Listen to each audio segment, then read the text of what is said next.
the free Anchor app or go to anchor.fm. Anchor is an amazing podcast app where you can start your spiritual journey with us so that in every breath you feel love, joy, and ecstasy. So, listen to the audios daily while walking, while driving a car, while sleeping as well. Anchor makes you anchor of the world. बोलो जयकारा बोल मेरे श्री गुरु महाराज की जय।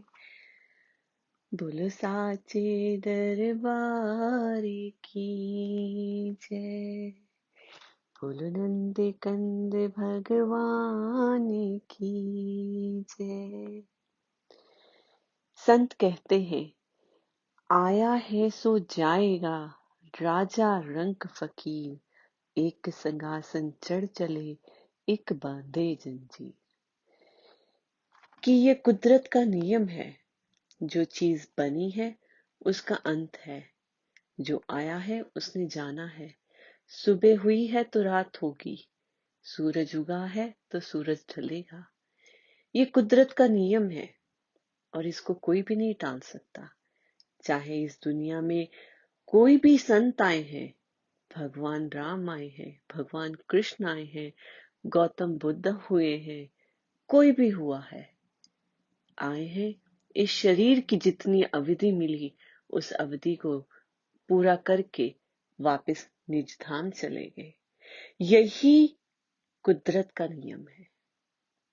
तो इस नियम को हमें समझना है और इस नियम पे हमें सही तरीके से संभाल करनी है अपने समय की, क्योंकि समय फिर नहीं लौट के आता।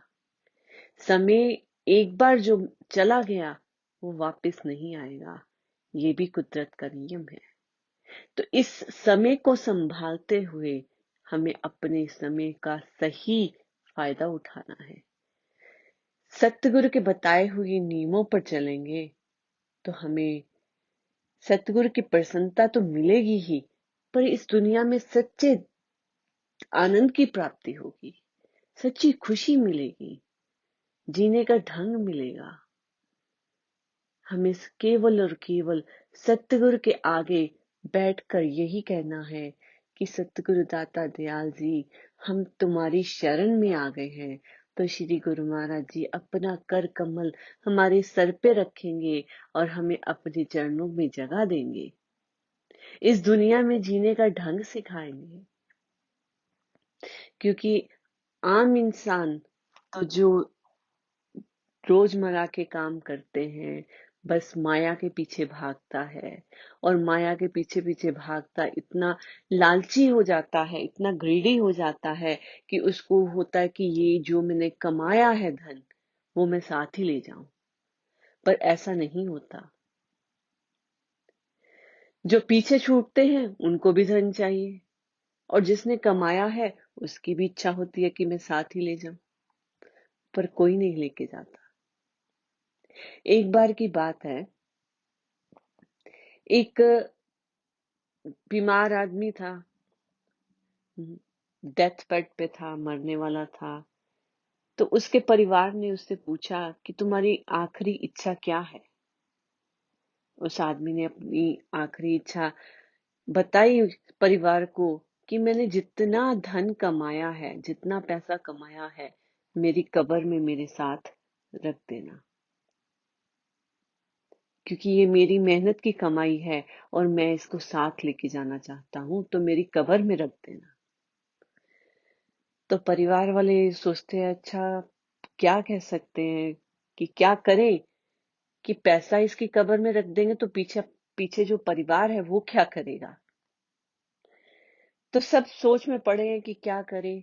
तो कोई संत के पास गए, उनसे बातचीत की कि हमारे परिवार में आदमी की डेथ हुई है, तो उसकी ये इच्छा है, हम कैसे पूरा करें। तो संत ने युक्ति बताई। संत ने कहा कि इसकी जब कब्र में इसको दबाओगे आप, तो एक चेक लिख दो। चेक लिख के उसको दे दो, जितना उसका धन कमाया हुआ है वो चेक जब उसके पास रहेगा, जब उसको जरूरत होगी वो कैश कर लेगा।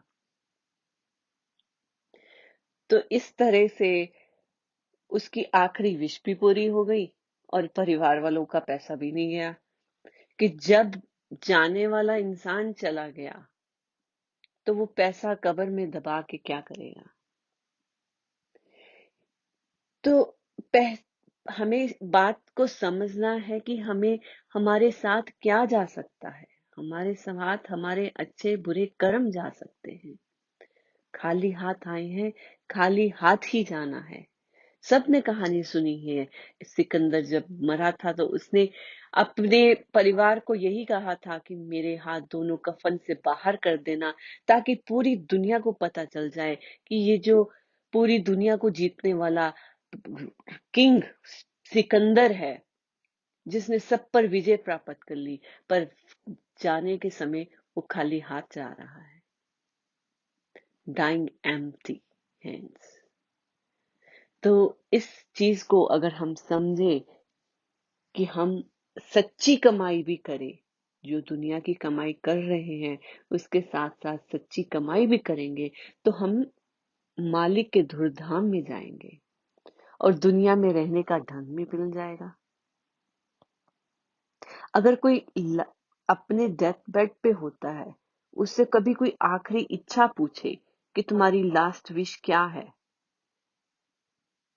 तो क्या कोई ये तो नहीं कहेगा ना कि मैं एक और दिन काम करना चाहता हूं।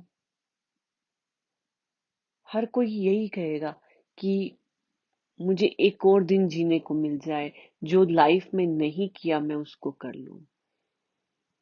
जो उसकी डिजायर्स होती है, जो उसकी ख्वाहिशें होती है, मैं उसको पूरा कर लूं। कि किसी ने अपनी फैमिली के साथ इनफ टाइम स्पेंड नहीं किया, फैमिली के साथ टाइम स्पेंड कर लूं। किसी ने अपने कहीं घूमने की इच्छा, कुछ खाने पीने की इच्छा जो लाइफ में नहीं किया, वो कर लूं। तो हमें अपने समय में रहते हुए ही अपनी हर इच्छा को इस तरह रखना है कि उससे हमें दुख ना हो, क्योंकि इच्छाएं दुख का कारण भी बनती हैं। तो हमारी इच्छाएं स्वच्छ होनी चाहिए ताकि हमें दुख का कारण ना बने। सच्चाई खैर खवाई, यही सतगुरुदाता दयाल जी समझाते हैं कि जब हम सच्चाई और खैर खवाई के साथ चलेंगे तो हमारा मुख उज्जवल होगा सतगुरु के चरणों में। तो गुरुमुखो, यही चीज को ध्यान करते हुए कि खाली हाथ आए हैं, खाली हाथ जाना है, अपने मन को साफ रखते हुए सबकी मदद करो। स्पेशली दिस कोविड टाइम पे श्री गुरु महाराज जी भी यही समझाते हैं, और इंसानियत का फर्ज भी यही है कि जितनी किसी की मदद कर सकते हैं हमें मदद करनी चाहिए। कि खाली हाथ आए हैं, खाली हाथ जाना है, जो है यहीं पे छूट जाना है। तो जितना हम किसी को कर सकेंगे, जिस तरह से कर सकेंगे, कि हमें हेल्प करनी चाहिए सबकी। बोलो जयकारा बोल मेरे श्री गुरु महाराज की जय।